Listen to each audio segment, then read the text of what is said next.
সুপ্রভাত সকল প্রিয় ছাত্রছাত্রীদেরকে। আশা করি তোমরা সবাই খুব ভালো আছো।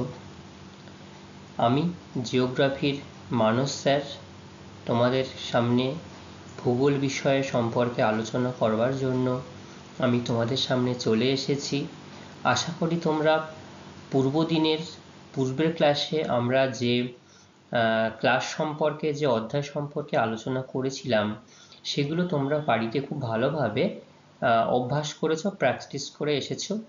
আমি যে প্রশ্নগুলো তোমাদের সামনে রেখেছিলাম সেই প্রশ্নগুলো ধরে ধরে তোমরা নিশ্চয়ই খুব ভালোভাবে সেগুলো পড়ে এসেছো। শুরুতেই আমি সেখান থেকে কিছু গুরুত্বপূর্ণ প্রশ্ন আমি তোমাদের কাছ থেকে একটু জেনে নেব যে কে কতটা ভালোভাবে নিজেদেরকে একটু প্রস্তুতি রাখতে পেরেছে এবং কারা কারা একদম ফাঁকি দিয়ে চলে যাচ্ছে, একদম পড়াশোনা করছে না। ঠিক আছে, তো সেই সম্পর্কে আমি একটু ফার্স্টে তোমাদেরকে জিজ্ঞাসা করে নেব।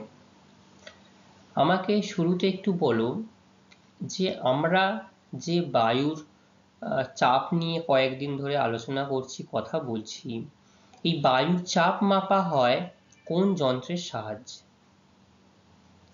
কে বলতে পারবে? ব্যারোমিটার যন্ত্রের সাহায্যে। Very good. আচ্ছা, এই যে বায়ুর যে চাপ আমরা নির্ণয় করছি, প্রমাণ বায়ু চাপ বলতে কি বোঝো? তার পরিমাণ কত কে বলতে পারবে? সেটা হচ্ছে, বলো, 1013। শুধু এইটুকু বললে কি হবে?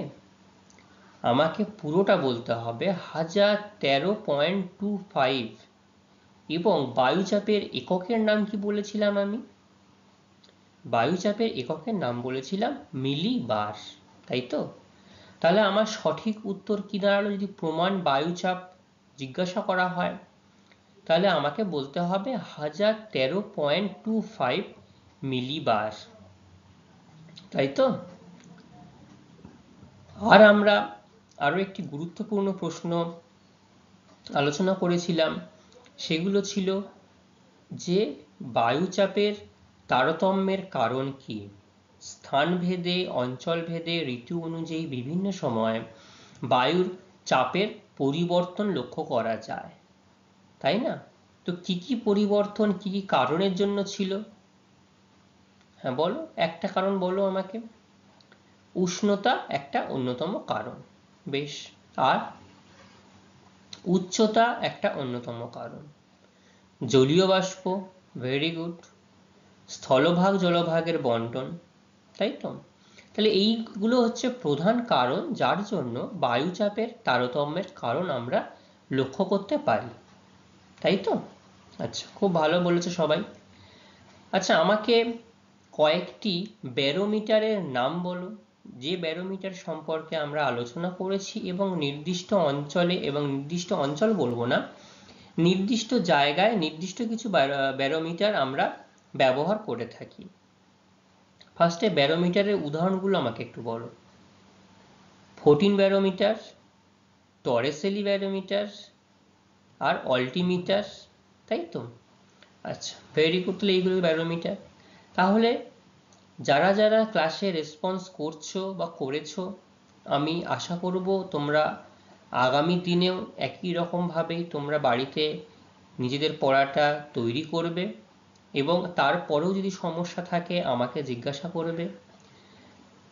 নিজেরা যদি একটুও বাড়িতে না অভ্যাস করো, প্র্যাকটিস না করো, তাহলে ওই নির্দিষ্ট প্রশ্ন বা নির্দিষ্ট উত্তরটায় কোথায় সমস্যা আছে তুমি কিন্তু বুঝতে পারবে না, তাই না? তোমাকে আগে প্রশ্নটা, উত্তরটা করতে হবে। যদি না বুঝতে পারো তখন আমাদেরকে জিজ্ঞাসা করবে। কিন্তু তুমি যদি একদমই পড়লে না, শুধু শুধু একদমই পড়ে, তাহলে তুমি না পড়ো তাহলে তোমার কোনো সমস্যাই থাকবে না। তুমি পড়োই নি তো বুঝবে কি করে যে ওই জায়গাটা, ওই নির্দিষ্ট ওই জায়গাটা, ওই কথাটা কেন বলা হয়েছে? সেই জন্য সবাইকে রিকোয়েস্ট করব, বাড়িতে সবাই একটু ভালোভাবে পড়বে। তোমরা ক্লাস 10 আগামী বছর মাধ্যমিক দেবে, ঠিক আছে? এবং শুধু আমার এই নির্দিষ্ট সাবজেক্টের কথা আমি বলছি না, সব সাবজেক্টের জন্যই একটু সিরিয়াস হয়ে ভালো করে রীতিমতো টাইম ধরে একটু ভালো করে পড়াশোনা করো, ঠিক আছে? আচ্ছা, আজকে আমরা আলোচনা করব যে চ্যাপ্টার আমরা কন্টিনিউ করছিলাম, সেই চ্যাপ্টার সম্পর্কে আমরা আলোচনা করব বায়ুর চাপ, এবং তার মধ্যে বায়ুর চাপ বলয় এবং বায়ু প্রবাহ। ঠিক আছে? আচ্ছা, এই যে আজকে আমরা আলোচনা করছি, বাইরে দেখো মুষলধারে কিন্তু বৃষ্টি হচ্ছে, তাই না? সকাল থেকেই বৃষ্টি হচ্ছে, ব্যাপক পরিমাণে বৃষ্টি হচ্ছে, সারা রাত বৃষ্টি হয়েছে। এই বৃষ্টিটা হওয়ার কারণ কি? এটা কি বর্ষাকালে শুধুমাত্র মেঘের দ্বারাই বৃষ্টি হচ্ছে? তাহলে হ্যাঁ, ঠিক বলছি, এটা একটা নিম্নচাপ। দেখবে যখনই 3-4 দিন টানা, 5 দিন এরকম একটানা এক নাগাড়ে বৃষ্টি হতেই থাকে, তখনই আমরা আবহাওয়া অফিস থেকে একটা আপডেট পাই, স্ট্যাটাস পাই, যে কি বলা হচ্ছে আবহাওয়া রিপোর্টে, যে নির্দিষ্ট সাগরে এই নিম্নচাপটা তৈরি হয়েছে। নিম্নচাপ হওয়ার জন্য এখানে কয়েকদিন ধরে ব্যাপক পরিমাণে বৃষ্টি হতে পারে, সেরকমভাবে সারা রাজ্যবাসীকে সতর্কবার্তা দেওয়া হয়, তাই তো? তাই এখন কিন্তু নিম্নচাপ সৃষ্টি হয়েছে। তার মানে তোমরা জাস্ট একটা জিনিস ভাবো, আমরা বলেছিলাম প্রমাণ বায়ুচাপ হচ্ছে 1013.25 মিলিবার। তাহলে একটা সীমারেখা আমরা বলেছি যে এই 1013.25 মিলিবার বা 760 মিলিমিটার, এই যে যেটা আমরা স্কেলে নির্ণয় করি, যদি তার থেকে কম বায়ুর চাপ নির্ণয় করা যায়, তখন সেটাকে আমরা নিম্নচাপ বলবো। তাহলে এখন কিন্তু বায়ুর চাপ এই সমুদ্র বা স্থলভাগে যেখানে নিম্নচাপটা সৃষ্টি হয়েছে, বায়ুর চাপ কিন্তু সেখানে অনেকটাই কম। এবং বায়ুর চাপ কম মানে সেখানটা কিন্তু উষ্ণ বায়ু থাকার জন্যই সেখানে কিন্তু নিম্নচাপ সৃষ্টি হয়েছে, এবং তার সঙ্গে আর্দ্র বায়ু থাকতে হবে। ঠিক আছে? এবার আমরা জানবো যে সমপ্রেশ রেখা, অর্থাৎ যেটাকে বাংলায় আমরা বলবো সমচাপ। ঠিক আছে? তাহলে সমপ্রেশ, সমান প্রেস মানে চাপের কথা বলা হচ্ছে। তাহলে বছরের নির্দিষ্ট সময়ে, একটা নির্দিষ্ট সময়, সারা বছর তো একই জায়গায় একই রকম বায়ুচাপ বা বায়ু প্রবাহ লক্ষ্য করা যায় না। তাহলে সময় অনুযায়ী, ঋতু অনুযায়ী চাপও পরিবর্তন হতে পারে। সেই জন্য বলা হচ্ছে বছরের কোনো একটি নির্দিষ্ট সময়ে, ঠিক আছে, ভূপৃষ্ঠের একই বা সমান বায়ুচাপযুক্ত স্থানগুলোকে মানচিত্রে যে কাল্পনিক রেখা দ্বারা যুক্ত করা হয় তাকে সমচাপ রেখা বা সমপ্রেস রেখা, ইংলিশে আইসোবার বলা হয়।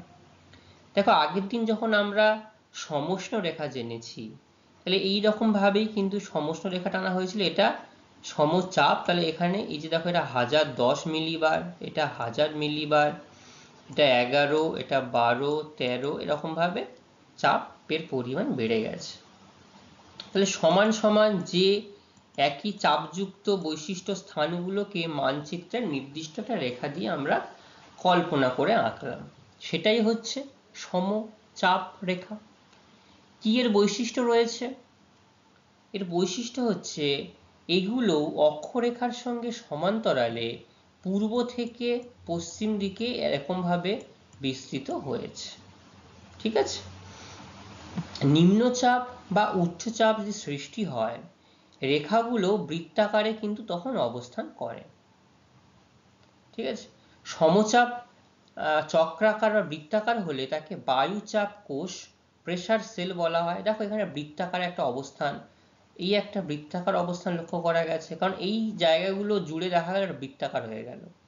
এই 992 মিলিমিটার এই যে অংশটা, এটাও দেখো একটা বৃত্তাকার অবস্থা হয়েছে। তাহলে 1012 থেকে কমছে, দেখো 8, 4, 1000, 96, 92। এবার এখানে এল দেওয়া লো প্রেশারকে নির্ণয় করা হয়েছে, এটা 1024, তার মানে এটা হাই প্রেশারকে নির্ণয় করা হয়েছে। ঠিক আছে? এই দীর্ঘাকার নিম্নচাপকে ট্রাফ বলা হয় এবং দীর্ঘাকার উচ্চচাপকে রিজ বলা হয়। বোঝা গেল এইটুকু? আচ্ছা, মান কি আছে? মধ্য অক্ষাংশে এগুলির মান সবচেয়ে বেশি হয় এবং নিরক্ষীয় অঞ্চলের দিকে, অর্থাৎ যে নিরক্ষরেখার অঞ্চলের দুপাশে তো আমাদের এই নিম্নচাপ সবচেয়ে বেশি সৃষ্টি হয় এবং এখানটাতেই সবচেয়ে এই নিরক্ষরেখার মান সবচেয়ে কমে যায়। গুরুত্ব কি রয়েছে? গুরুত্ব বলা হচ্ছে যে এই সমপ্রেস রেখা কোনো অঞ্চল, দেশ বা মহাদেশ বা পৃথিবীর ঋতুগত ও বার্ষিক বায়ুচাপের বন্টন সম্পর্কে সুস্পষ্ট ধারণা প্রদান করে। ঠিক আছে, রেখাগুলি কি হয়, ঘনভাবে বা চক্রাকারে, দেখি দেখো চক্রাকারে বিভিন্ন জায়গায় এঁকে বেঁকে এবং বিন্যস্ত হলে ঝড় বৃষ্টির সম্ভাবনা, এবং ফাঁকাভাবে থাকলে শান্ত আবহাওয়া। দেখো ফাঁকাভাবে যদি থাকে, এইখানটা যেমন ফাঁকা ফাঁকা রয়েছে, এই জায়গাটুকু ফাঁকা ফাঁকা রয়েছে বলে এখানটায় শান্ত আবহাওয়া বিরাজ করছে উচ্চচাপে। এইখানে দেখো অনেক ঘন ঘন এবং খুব বক্রাকারে চক্রাকারে এখানে আবর্তিত হয়েছে এই জায়গাটুকু, তবে এইখানটায় কিন্তু ঝড় বৃষ্টির সম্ভাবনা বেশি হবে। এই গেল সমপ্রেস রেখা সম্পর্কে তার বৈশিষ্ট্য এবং গুরুত্ব। বোঝা গেল এইটুকু? ঠিক আছে, এবার আমরা এই অংশে জানব বায়ুচাপ ঢাল। বায়ুচাপ ঢালটা কি জিনিস? বায়ুচাপ ঢাল হচ্ছে সমপ্রেস রেখার সঙ্গে সমকোণে উচ্চচাপ থেকে নিম্নচাপের দিকে নির্দিষ্ট দূরত্বে যে বায়ুচাপের পার্থক্য ঘটে। অর্থাৎ কোনো একটা নির্দিষ্ট জায়গায়, আমরা আগের দিনই বলেছিলাম, পাশাপাশি দুটি অঞ্চল, যেখানে বায়ুর চাপ কম সেখানে নিম্নচাপ হবে, যেখানে বায়ুর চাপ বেশি সেখানে উচ্চচাপ হবে।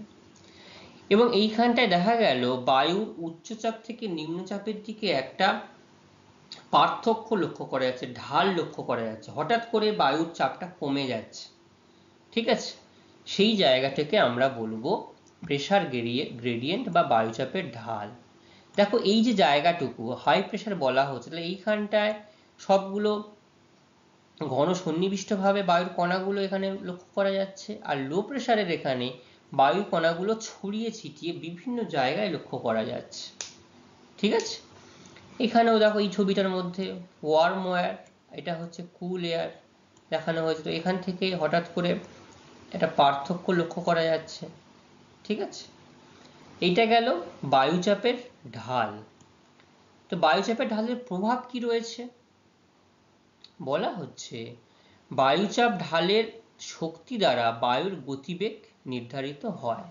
অর্থাৎ কি হচ্ছে, কাছাকাছি সমচাপের যে রেখাগুলো, আগের যে আমরা আইসোবার পড়লাম জানলাম, সমচাপ রেখাগুলো কাছাকাছি থাকলে অর্থাৎ যদি ফাঁক কম হয় তখন কিন্তু বায়ুচাপের ঢাল খাড়াই হবে। ঠিক আছে, সেক্ষেত্রে এরকম ভাবে খাড়াই হতে পারে, এটা খাড়াই ঢাল। ঠিক আছে, তখন কিন্তু বায়ুর গতিবেগ বৃদ্ধি পাবে, অর্থাৎ বায়ু তখন খুব দ্রুত একটা অঞ্চল থেকে আরেকটা অঞ্চলের দিকে প্রবাহিত হবে। অন্যদিকে রেখাগুলো যদি ফাঁকাভাবে, অর্থাৎ উচ্চচাপ অঞ্চলে রেখাগুলো ফাঁকাভাবে অবস্থান করছে, তখন বায়ুচাপ ঢাল এইরকম মৃদু হবে। ঢালটা সম্পর্কে বুঝতে পারছো তো? এই ঢাল থেকে যদি কেউ তুমি পড়ে যাও তাহলে কতটা আঘাত পাবে একটু ইমাজিন করো, আর এই ঢাল থেকে যদি তুমি নামো বা পড়ে যাও কতটা আঘাত পাবে। তাহলে এইটা মৃদু ঢাল লক্ষ্য করতে পারছি আমরা। তখন কিন্তু বায়ুর গতিবেগ অনেকটাই হ্রাস পাবে। তাহলে এই দুটি স্থানের মধ্যে চাপের পার্থক্য কম হলে চাপ ঢালও কম হয় আর বায়ুর বেগও অনেকটাই হ্রাস পেয়ে যায়।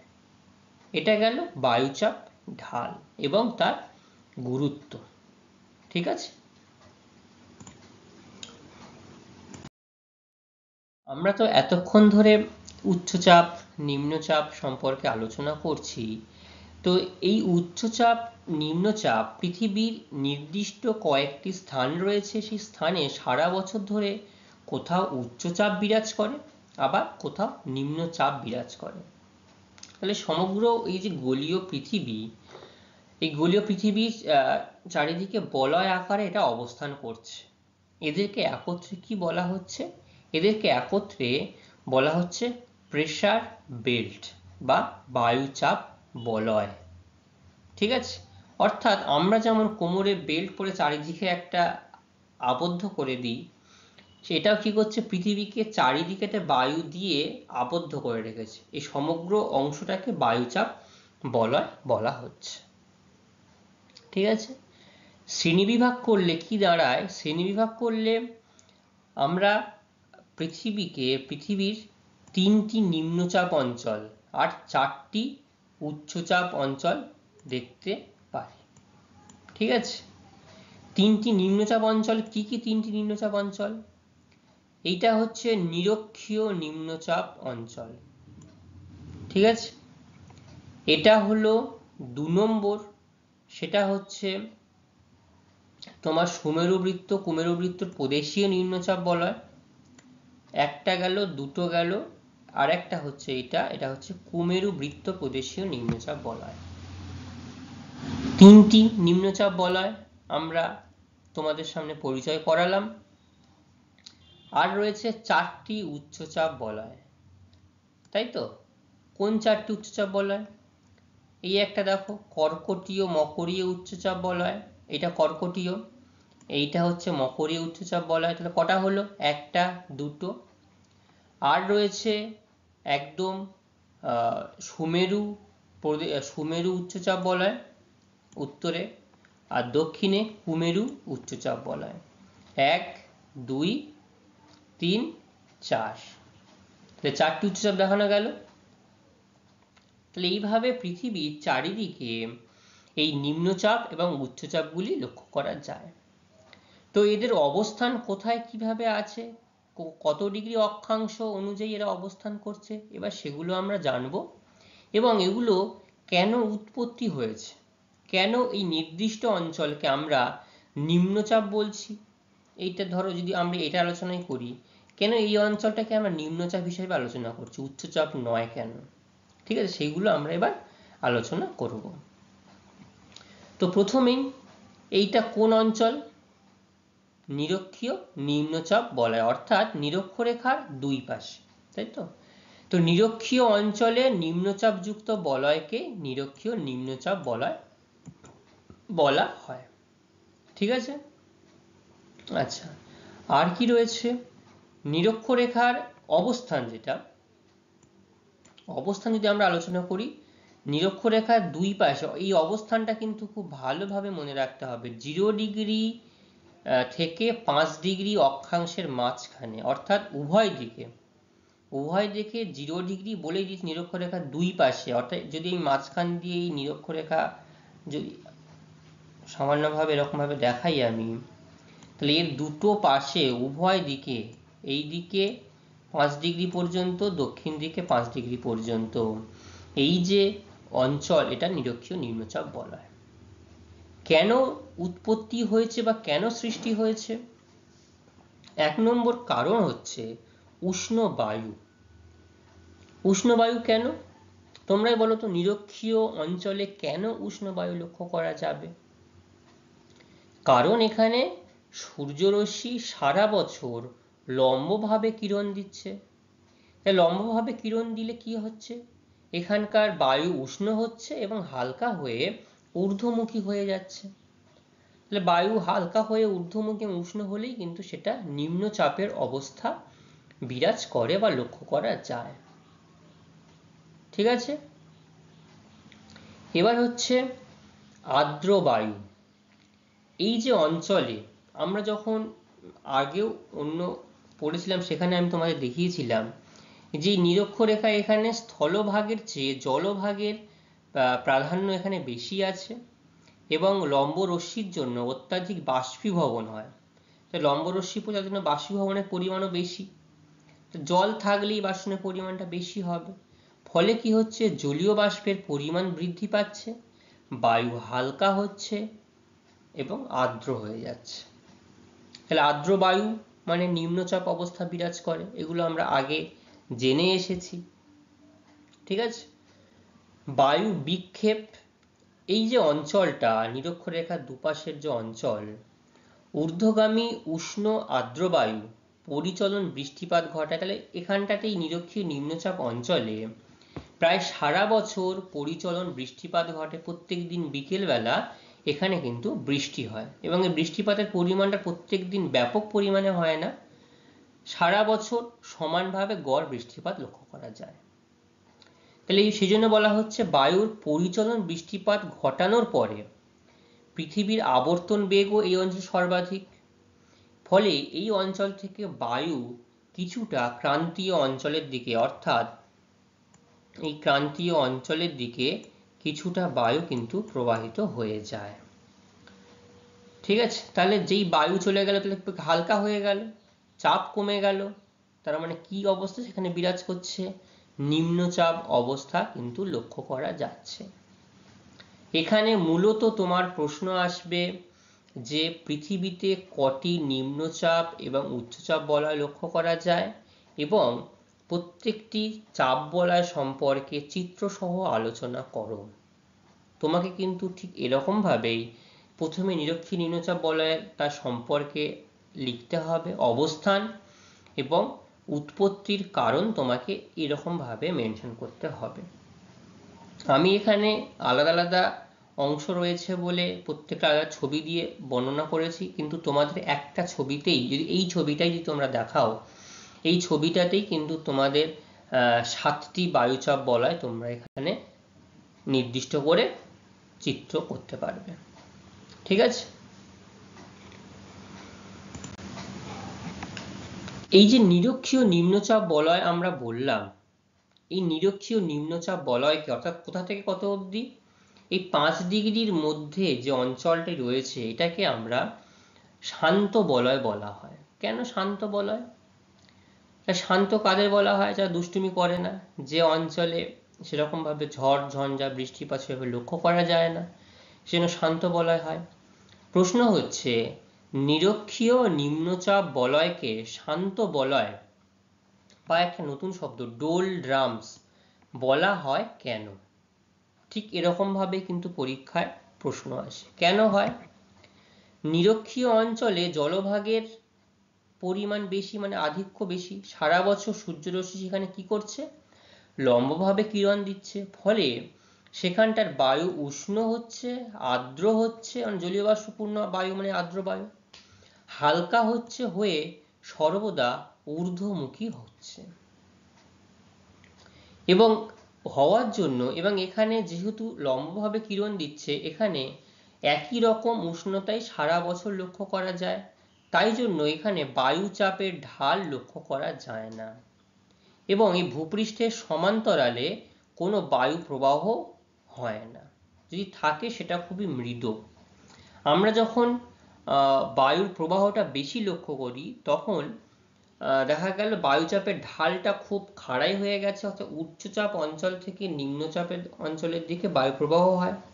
ঠিক আছে, এবং বায়ুর প্রবাহ খুব হালকা এলোমেলো হয় এবং বায়ুমণ্ডলে সারা বছর এই অঞ্চলে শান্ত আবহাওয়া বজায় থাকে, তাই জন্য একে শান্ত বলয় বলা হয়। প্রাচীনকালে কি হতো? প্রাচীনকালে তখন তো আর এই ইঞ্জিন, বড় বড় হর্স পাওয়ার ইঞ্জিনে তো জাহাজগুলো চলতো না, তখন পালতোলা জাহাজের সাহায্যেই সমুদ্রের এক প্রান্ত থেকে বা একটা দ্বীপ থেকে আরেকটা দিকে যাওয়া হতো। তো চলাচলের সময় কি হতো? বায়ুপ্রবাহ জাহাজ মানে বায়ুপ্রবাহ যেহেতু একদমই হতো না, সেই অংশে কি হতো? জাহাজ থেমে যেত। তাই নাবিকরা এই অঞ্চলকে ডোলড্রামস, ডোল কথার অর্থ বোকা, রামের অর্থ হচ্ছে খেয়াল, নামকরণ করেছে। দেখো এই যে ডোলড্রামস, এই অঞ্চলকে বলা হচ্ছে ডোলড্রামস। আবার এই একই অঞ্চলকেই ITCZ অর্থাৎ ইন্টার ট্রপিক্যাল কনভার্জেন্স জোন বলা হয়ে থাকে। সেটা কেমন inter tropical convergence zone? 5 degree উত্তর ও 5 ডিগ্রি দক্ষিণ, এই দেখো 5 ডিগ্রি উত্তর যেটা আগে পড়লাম আর 5 ডিগ্রি দক্ষিণ, এই থেকে মাঝখানের যে অঞ্চল, এই অঞ্চলকে শান্ত বলয় বলা হচ্ছে। কেন? একই রকম ভাবে একটু বলতে হবে যে ক্রান্তীয় উচ্চচাপ অঞ্চল থেকে উত্তর পূর্ব আয়ন বায়ু, দেখো এই যে উত্তর আর পূর্ব দিক থেকে আসছে উত্তর পূর্ব আয়ন বায়ু, এবং দক্ষিণ পূর্ব আয়ন বায়ু, দক্ষিণ পূর্ব আয়ন বায়ু দক্ষিণ দিক থেকে যাচ্ছে, নিম্নচাপ কেন্দ্রের আকর্ষণ, নিম্নচাপ কেন্দ্র আকর্ষণে নিরক্ষীয় অঞ্চলে পরস্পর মিলিত হয়। তাহলে উত্তর দিক থেকে একটা বায়ু আসছে আবার দক্ষিণ দিক থেকে একটা বায়ু আসছে, এসে কি হচ্ছে এই নিরক্ষীয় অঞ্চলে এসে পরস্পর মিলিত হচ্ছে। মিলিত হওয়ার ফলে বায়ুমণ্ডলে একটা আলোড়ন সৃষ্টি হচ্ছে, কোনো দিকেই বায়ু আর প্রবাহ হচ্ছে না, ব্যাঘাত ঘটছে। এটাকেই সেই জন্য দুটো বায়ুর যেহেতু মিলন হচ্ছে, ক্রান্তীয় উৎসব অঞ্চল থেকে উত্তর পূর্বায়ন বায়ু এবং দক্ষিণ মকরীয় অঞ্চল থেকে দক্ষিণ পূর্বায়ন বায়ু একসঙ্গে মিলিত হওয়ার জন্যই অঞ্চলটিকে বলা হচ্ছে ইন্টার ট্রপিক্যাল কনভার্জেন্স জোন। ঠিক আছে, বোঝা গেল? তাহলে এখান থেকে আমরা কি জানলাম? নিরক্ষীয় নিম্নচাপ বলয়কে কেন শান্ত বলয় বলা হয়, এবং দুটো প্রশ্নের উত্তর অনেকটা একই, কিন্তু যেহেতু এটা মিলন অঞ্চল বলছে ITCZ, সেজন্য এটাকে আমাকে উত্তর পূর্ব আয়ন বায়ু এবং দক্ষিণ পূর্ব আয়ন বায়ুর যে ব্যাপারটা সেটা আমাকে এখানে উল্লেখ করতে হবে। ঠিক আছে, এখানে জিজ্ঞাসা করা হয় ITCZ এর পুরো অর্থ কি, তাহলে পুরো অর্থ কি দাঁড়ালো? Inter tropical convergence zone. Very good.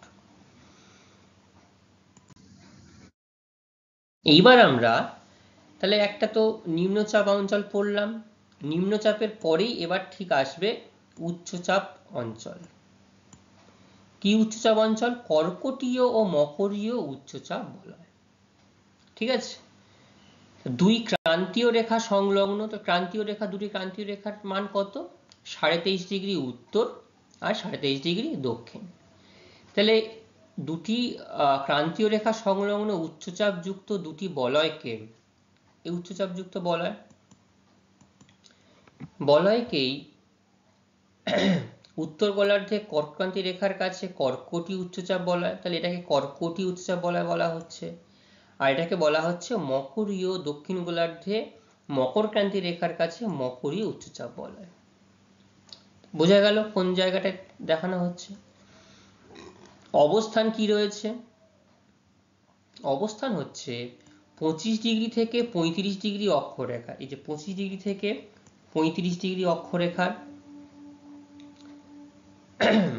মধ্যে এই কর্কটক্রান্তি রেখা অর্থাৎ 37 ডিগ্রি উত্তর এবং 37 ডিগ্রি দক্ষিণের কাছেই মকরীয় উচ্চচাপ বলয় অবস্থান করছে। ক্লিয়ার? এর উৎপত্তির কারণটা কি, কেন এইটা উচ্চচাপ হলো? তো দেখো কেন উচ্চচাপ হচ্ছে। নিরক্ষীয় আমরা তখন সেখানে পড়লাম যে নিরক্ষীয় অঞ্চল থেকে বেশ কিছুটা বায়ু বিক্ষিপ্ত হয়ে ক্রান্তীয় অঞ্চলের দিকে প্রবাহিত হচ্ছে। তাহলে এইখানে যেহেতু বায়ু চলে আসলে বায়ুর পরিমাণটা বেড়ে গেল, চাপ বেড়ে গেল, তাহলে কি হচ্ছে? নিরক্ষীয় অঞ্চল থেকে বিক্ষিপ্ত উষ্ণ এবং আর্দ্র বায়ু, ঠিক আছে, 5 কিমি উচ্চতায় ক্রমশ প্রসারিত হচ্ছে এবং শীতল ও ভারী হয়ে এই অঞ্চলে অবতরণ করছে। তাহলে আমরা জানি যখনই বায়ু যখন বেশি ভারী হয়ে যায় তখন এই অঞ্চলের দিকে প্রবেশ করছে, মানে অবতরণ করছে নির্দিষ্ট অংশে। ভূপৃষ্ঠের সমান্তরালে কোনো বায়ু প্রবাহ হয় না বলতে গেলেই চলে, থাকলেও সেটা খুবই সামান্য, মৃদু এবং পরিবর্তনশীল হয়। তাই একে উপক্রান্তীয় শান্ত বলয় বলা হয়। এই জায়গাটাতে এখানেও সেরকম ভাবে ব্যাপক বায়ু প্রবাহ লক্ষ্য করা যায় না। মেরু বায়ুর আগমন, আবার কি হচ্ছে? মেরুবায়ু, এই যে মেরুবায়ু রয়েছে এই মেরু অঞ্চল থেকেও কিন্তু কিছু পরিমাণ ঠান্ডা বায়ু কোরিওলিস বলের প্রভাবে এই অঞ্চলের দিকে নেমে আসে। তাহলে সেখানেও বায়ুর পরিমাণ বৃদ্ধি পাচ্ছে, ফলে এই অঞ্চলে বায়ুচাপ বেড়ে যাচ্ছে। তাহলে আমাকে এখানে এর অবস্থান আমরা জানলাম, 25 ডিগ্রি থেকে 35 ডিগ্রি অক্ষরেখার মাঝখানে এটা লক্ষ্য করা যাচ্ছে এবং নিরক্ষরেখা থেকে কিছু পরিমাণ বায়ু চলে যাচ্ছে যেগুলো শীতল হয়ে ভারী হয়ে এই নির্দিষ্ট অঞ্চলে নেমে আসছে এবং সেখানে কোনো বায়ু প্রবাহ হচ্ছে না। আর সুমেরু অঞ্চল থেকে, যে মেরুবৃত্ত প্রদেশীয় অঞ্চল থেকে কিছু পরিমাণ বায়ু এই অঞ্চলের দিকেও বিক্ষিপ্ত হয়ে আসছে কোরিওলিস বলের প্রভাবে, সেই জন্য এখানকার বায়ুচাপও বেড়ে যাচ্ছে। সেই জন্য এই অঞ্চলকে আমরা বলছি কর্কটীয় মকরীয় উচ্চচাপ বলয়। ঠিক আছে, আচ্ছা, এই কর্কটীয় মকরীয় উচ্চচাপ বলয়ের নির্দিষ্ট একটা বেশ মজার জিনিস আছে, সেটা হচ্ছে এই অংশে অশ্ব অক্ষাংশ বলা হয়। অশ্ব অক্ষাংশ কি যদি তোমাদের জিজ্ঞাসা করা হয়, তোমাদের ঠিক এরকম ভাবে উত্তর দিতে হবে যে উভয় গোলার্ধে কর্কটীয় মকরীয় যে উচ্চচাপ বলয় রয়েছে, এইখানেই এটা লক্ষ্য করা যায়। তো কেন হলো এই অশ্ব অক্ষাংশ? অশ্ব মানে কি? ঘোড়া। ঘোড়া কি অক্ষাংশে ঘুরে বেড়াচ্ছে? কেন হলো? কারণটা কি?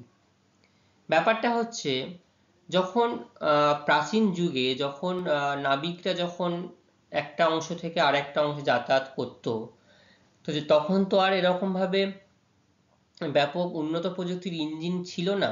পালতোলা জাহাজের সাহায্যেই যে সমুদ্রে চলে গেল, সমুদ্রের নির্দিষ্ট বায়ুপ্রবাহ, সেই বায়ুপ্রবাহকে নির্ভর করেই এবং সেইভাবে তারা একটা অংশ থেকে আরেকটা অংশ যেত। ঠিক আছে? তো মধ্যপ্রাচ্য এবং ইউরোপ থেকে ঘোড়া ভর্তি জাহাজগুলো পশ্চিম ভারতীয় যে দ্বীপপুঞ্জ রয়েছে বা উত্তর আমেরিকায় যাওয়ার সময় আটলান্টিক মহাসাগরে এই যে অক্ষাংশটা কর্কটীয় উচ্চচাপ অংশে একটা শান্ত বলয়, যেটা আমরা আগে পড়লাম, যেখানে বায়ুপ্রবাহ সেভাবে লক্ষ্য করা যায় না, শান্ত বলয় হওয়ার জন্য কি হচ্ছে, নিম্নগমন হচ্ছে এবং ভূপৃষ্ঠে বায়ু প্রবাহের অভাবে, বায়ুর কোনো প্রবাহ লক্ষ্য করা না যাওয়ার জন্য জাহাজগুলি এখানে গতিহীন হয়ে পড়ত, কোনো গতি এখানে থাকতো না। তখন কি করতো, জাহাজ গতিহীন, তাহলে পালতোলা তখন তো বায়ুর জন্য জাহাজগুলো একটা স্থান থেকে আরেকটা স্থানে যাতায়াত করার জন্য তারা বেরিয়েছিল। তো যেহেতু জাহাজগুলো আর চালানো যাচ্ছে না, তো তারা কি করতো, অনেক কষ্ট করে তারা দাঁড় দিয়ে, তাদের যে দাঁড় টেনে জাহাজগুলোকে সামনের দিকে অগ্রসর করাতো। কিন্তু এতে দেখলো যেমন শ্রম ব্যয় হচ্ছে, অর্থাৎ যে শ্রমিকগুলো যারা দাঁড় টানতো, এবং তার জন্য কি হচ্ছে, অনেকটা সময়ও অপচয় হচ্ছে। তার নির্দিষ্ট যে দিন একটা গন্তব্য উদ্দেশ্যে যাওয়ার জন্য রওনা হয়েছিল, তো সময় সেখানে নষ্ট হয়ে যায়। তারা কি করলো, এবং একটা জাহাজে তাদের জন্য তো প্রচুর দিনের খাদ্য, পানীয় জল, এগুলো তো জাহাজে সঞ্চয় করা থাকতো। তো কি করতো তারা, এই জাহাজের ভার লাঘব করার জন্য তারা নিশ্চয়ই খাবার বা খাদ্য তারা জলে ফেলে দেবে না। তো তাদের সঙ্গে অনেক জাহাজও থাকতো, যাতে দ্বীপগুলোতে নেমে জাহাজ করে তারা দ্বীপের অন্য স্থলভূমিগুলো ঘুরতে পারতো। তো কি করতো, সেই ঘোড়াগুলোকেও নির্দিষ্ট অংশে এসে ফেলে দিত। ঠিক আছে? এই ঘটনার কারণেই এই কর্কটীয় উচ্চচাপ বলয়কেই অশ্ব অক্ষাংশ নাম দেওয়া হয়েছে। আবার একই কারণেও মকরীয় উচ্চচাপ বলয়কেও অশ্ব অক্ষাংশ বলা হয়েছে। তোমাদেরকে যেটা মনে রাখতে হবে, জাহাজগুলো কোথা থেকে কোথায় যেত, দেখো হর্স ল্যাটিটিউড বলা হয়েছে। ঠিক আছে? এইগুলো কিন্তু মনে রাখতে হবে। মধ্যপ্রাচ্য এবং ইউরোপ থেকে ঘোড়া ভর্তি জাহাজগুলো পশ্চিম ভারতীয় দ্বীপপুঞ্জ এবং উত্তর আমেরিকা সাগরে যেত। জায়গাগুলো মনে রাখতে হবে। ঠিক আছে? পরবর্তী যে বায়ুচাপ বলয় রয়েছে সেটা হচ্ছে নিম্নচাপ বলয়। তাহলে এতক্ষণে আমরা একটি নিম্নচাপ বলয় আলোচনা করেছি আর দুটি উচ্চচাপ বলয় আলোচনা করেছি। এবার আমরা আবার দুটি নিম্নচাপ বলয় আলোচনা করব। তাহলে এই দুটি নিম্নচাপ বলয় আলোচনা করলে নিম্নচাপ বলয় পৃথিবীর যে, সেটা কিন্তু শেষ হয়ে যাবে। মানে এই তিনটি নিম্নচাপ বলয়। এই নিম্নচাপ বলয়ের নাম কি? সুমেরু ও কুমেরু বৃত্ত প্রদেশীয় নিম্নচাপ বলয়। কোথায় লক্ষ্য করা যাচ্ছে? দেখো, এই যে অংশটা ঠিক তার ওপরেই, উভয় দিকে, উভয় গোলার্ধেই দুই মেরুবৃত্ত সংলগ্ন নিম্নচাপ যুক্ত দুটি বলয়কে উত্তর গোলার্ধে বলা হচ্ছে, মানে যে সুমেরু বৃত্তের কাছে, সুমেরু বৃত্ত প্রদেশীয়, এবং দক্ষিণ গোলার্ধের কাছে যেটাকে বলা হচ্ছে কুমেরু বৃত্ত প্রদেশীয় নিম্নচাপ বলয়। এই অংশটুকু সুমেরু বৃত্ত, এই অংশটুকু কুমেরু বৃত্ত। অবস্থান কি আছে? 60° থেকে 70° অক্ষাংশে সুমেরু ও কুমেরু বৃত্ত বরাবর যথাক্রমে সুমেরু বৃত্ত প্রদেশীয় ও কুমেরু বৃত্ত প্রদেশীয় নিম্নচাপ বলয় লক্ষ্য করা যাচ্ছে। উত্তর গোলার্ধে, অর্থাৎ এই গোলার্ধে স্থলভাগের পরিমাণ বেশি হওয়ায় ছোট ছোট নিম্নচাপ কোষ আকারে অবস্থান করতে লক্ষ্য করা যায়। এর উৎপত্তির কি কারণ লক্ষ্য করা যাচ্ছে? বলা হচ্ছে প্রথম হচ্ছে বায়ু বিক্ষেপ। কেন বায়ু বিক্ষেপ? দেখো এখানেও একই রকম ভাবে ক্রান্তীয় অঞ্চল থেকে অপেক্ষা এখানে কোরিওলিস বল অধিক হওয়ায় বায়ু বিক্ষিপ্ত হচ্ছে। কোরিওলিস বল, এই কোরিওলিস বলের জন্য ক্রান্তীয় অঞ্চল অপেক্ষা এখানে বায়ু বেশি পরিমাণে বিক্ষিপ্ত হচ্ছে, তাহলে বায়ু বেরিয়ে যাচ্ছে। আবার দুই মেরু অঞ্চল থেকে যে আগত শীতল এবং শুষ্ক বায়ু যেটা আসছে পৌঁছে এবং ক্রান্তীয় উষ্ণ বায়ুর সঙ্গে সংঘর্ষ এসে সেগুলোও কিন্তু ঊর্ধ্বগামী হচ্ছে। তাহলে তোমার একদম কি বলবো, মেরু অঞ্চল থেকে যে শীতল বায়ুটা এই সুমেরুবৃত্ত প্রদেশীয় দিকে আসছে দুই গোলার্ধে, সুমেরু এবং কুমেরুবৃত্তর দিকে, এবং ক্রান্তীয় অঞ্চল থেকে যে উষ্ণ বায়ু তার সঙ্গে মিলিত হয়ে কি হচ্ছে, এই বায়ুটাও কিন্তু উষ্ণ হয়ে যাচ্ছে এবং তার সাথে সাথে ঊর্ধ্বগামী হয়ে যাচ্ছে এবং সমান্তরালে এখানে কোনো বায়ু প্রবাহ লক্ষ্য করা যাচ্ছে না। তাই একে মেরুবৃত্ত প্রদেশীয় শান্ত বলয় বলা হচ্ছে। ঠিক আছে। আর কি হচ্ছে, উষ্ণ সমুদ্র স্রোত।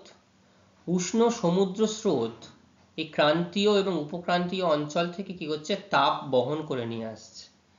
তাপ বহন করে আনার জন্য এখানেও এই অঞ্চলে বায়ুচাপ হ্রাস পাচ্ছে। তাহলে এখানে বায়ুচাপ যখনই হ্রাস পাচ্ছে উষ্ণ স্রোতের জন্য, এখানটাতেও কি লক্ষ্য করা যাচ্ছে, নিম্নচাপ অবস্থা বিরাজ করছে। ঠিক আছে। তাহলে আমাদের তিনটি নিম্নচাপ অঞ্চল আলোচনা করা হলো। লাস্ট যে অঞ্চলটি আমরা আলোচনা করব, এই অঞ্চলটি আলোচনা করলে আমাদের উচ্চচাপ চারটি অঞ্চল সম্পর্কে আলোচনা করা হবে। এবার লাস্ট যে অংশ দেখো নীল রঙে দেখানো হয়েছে, পোলার হাই প্রেসার বেল্ট, আর এখানে পোলার হাই প্রেসার বেল্ট, এটা হচ্ছে তোমার একদম মেরুদেশীয়, সুমেরু ও কুমেরুদেশীয় উচ্চচাপ বলয়। ঠিক আছে। তাহলে দুই মেরু সংলগ্ন উচ্চচাপযুক্ত বলয়কে উত্তর গোলার্ধে সুমেরুর কাছে সুমেরুদেশীয়, আবার একই রকম ভাবে দক্ষিণ গোলার্ধে কুমেরুর কাছে কুমেরুদেশীয় উচ্চচাপ বলয় বলছে। আমরা আগেরটা কিন্তু পড়েছি সুমেরু ও কুমেরু বৃত্ত প্রদেশীয় নিম্নচাপ বলয়, এটা আমরা আলোচনা করছি সুমেরু ও কুমেরু দেশীয় উচ্চচাপ বলয়। অবস্থান কি আছে, 80 ডিগ্রি থেকে 90 ডিগ্রি। 90 ডিগ্রি তো আমাদের একদম শেষ বিন্দু উত্তর গোলার্ধে এবং দক্ষিণ গোলার্ধেও। তাহলে 80 ডিগ্রি থেকে 90 ডিগ্রি অক্ষাংশে সুমেরুকে বেষ্টন করে সুমেরু দেশীয়, আবার দক্ষিণ গোলার্ধে কুমেরুকে বেষ্টন করে কুমেরু দেশীয় উচ্চচাপ বলয় লক্ষ্য করা যায়। ঠিক আছে। উৎপত্তির কারণ কি, এই অঞ্চলে কেন উচ্চচাপ বলয় বিরাজ করছে, শীতল বায়ু। তাহলে এই যে মেরুদেশীয় অঞ্চলে সূর্য কেমন ভাবে কিরণ দেয়, তির্যক ভাবে কিরণ দেয়, হওয়ার জন্য এই অঞ্চলে উষ্ণতা কেমন থাকে, 0 ডিগ্রির নিচে। তাহলে 0 ডিগ্রির নিচে হওয়ার জন্য বায়ু এখানে অত্যন্ত শীতল এবং ভারী হয়ে যায়। তাহলে বায়ু ভারী হলে কি হবে, ঘনত্ব বেড়ে যাবে, চাপ বেশি যাবে, তাহলে উচ্চচাপ হয়ে গেল। শুষ্ক বায়ু, তির্যক সূর্যরশ্মি এবং জমাটবদ্ধ সমুদ্রের জন্য এই অঞ্চলে বাষ্পীভবন একদমই হয় না বলতে গেলেই চলে। তাহলে বাষ্পীভবন যদি না হয় তাহলে বায়ুর অবস্থা কেমন হবে, শুষ্ক অবস্থা হবে। বায়ু শুষ্ক হলে, বায়ু বাষ্পহীন হয়ে গেলে সেটা আমরা উচ্চচাপযুক্ত অঞ্চল মনে রাখি বলে মনে করি, তাই তো। বায়ুর নিমজ্জন কিভাবে হচ্ছে, এই যে মেরুবৃত্ত প্রদেশীয় বায়ুর কিছু অংশ এখানে এসে অবতরণ করছে এবং বায়ুর পরিমাণ ও ঘনত্ব বৃদ্ধি পাচ্ছে, অর্থাৎ এই অঞ্চল থেকে কিছু পরিমাণ বায়ু সুমেরুবিন্দু কুমেরুবিন্দুর দিকে যাচ্ছে, যাওয়ার জন্য সেখানেও বায়ুর পরিমাণ এবং ঘনত্ব দুটোই বৃদ্ধি পাচ্ছে, ফলে এই অঞ্চলে কি হচ্ছে, বায়ু চাপ বৃদ্ধি পাচ্ছে। ঠিক আছে। এই গেল আমাদের পৃথিবীকে বেষ্টন করে থাকা তিনটি নিম্নচাপ বলয় এবং চারটি উচ্চচাপ বলয় সম্পর্কে সম্পূর্ণ ধারণা। তাহলে মোট কটি বলয় আমাদের পৃথিবীকে বেষ্টন করে রয়েছে, পৃথিবীতে মোট 7টি বায়ুচাপ বলয় বেষ্টন করে আছে, তাই তো? তাহলে প্রত্যেকটা অংশ বোঝা গেল। খেয়াল রাখবে একদম সহজ যে জিনিস সেটা হচ্ছে প্রথমেই নিরক্ষরেখা নিম্নচাপ, তারপরে দুদিকে দুটি উচ্চচাপ, একটি উচ্চচাপের পরেই আবার নিম্নচাপ দুদিকে, আবার নিম্নচাপের পরেই আবার একদম শেষ প্রান্তে উচ্চচাপ। এরকম ভাবে মাথায় রাখবে, তাহলে একটার পর থেকে একটা বিপরীত অবস্থা লক্ষ্য করা যাচ্ছে, তাহলেই তোমাদের মনে রাখতে সুবিধা হবে এবং লেখার সময়তেও সুবিধা হবে। এতক্ষণে যা আমরা আলোচনা করলাম সেইখান থেকে গুরুত্বপূর্ণ কিছু প্রশ্ন আমি তোমাদের সামনে রেখেছি এবং এই অংশগুলো সম্পর্কে এই প্রশ্নগুলো সম্পর্কে তোমরা ভালোভাবে প্রশ্নগুলো পড়ো। যদি কারোর কোনো প্রশ্ন বুঝতে অসুবিধা হয় তাহলে আমাকে জিজ্ঞাসা করবে, আমি সেগুলো তোমাদেরকে বলে দেব। ঠিক আছে? দেখো আমি যে প্রশ্নগুলো রেখেছি, যেগুলো আমি তোমাদের পড়ালাম, বায়ুচাপ ঢাল, সমপ্রেস রেখা, আইটিসিজেড, কেন নিরক্ষীয় বলয়কে শান্ত বলয় বলা হয়, অশ্ব অক্ষাংশ, এই যে বায়ুচাপ বলয় শ্রেণীবিভাগ করে চিত্রসহ অঙ্কন করো, এবং নির্দিষ্ট করে যে 7টি বায়ুচাপ বলয় রয়েছে যে কোনো নির্দিষ্ট একটি বায়ুচাপ বলয় সম্পর্কে আলোচনা করার কথা বলতে পারে, সেই প্রশ্নগুলো আমি তোমাদের সামনে রেখেছি। ঠিক আছে? এই ছিল আজকে আমাদের ক্লাস। এই ক্লাসে যদি কারোর কোনো সমস্যা থাকে আমাকে জিজ্ঞাসা করবে, আমি যে কোনো সময় তোমাদেরকে তার সমস্যা সমাধানের চেষ্টা করব। আশা করি তোমরা সবাই খুব ভালো থাকবে। সবাইকে ধন্যবাদ।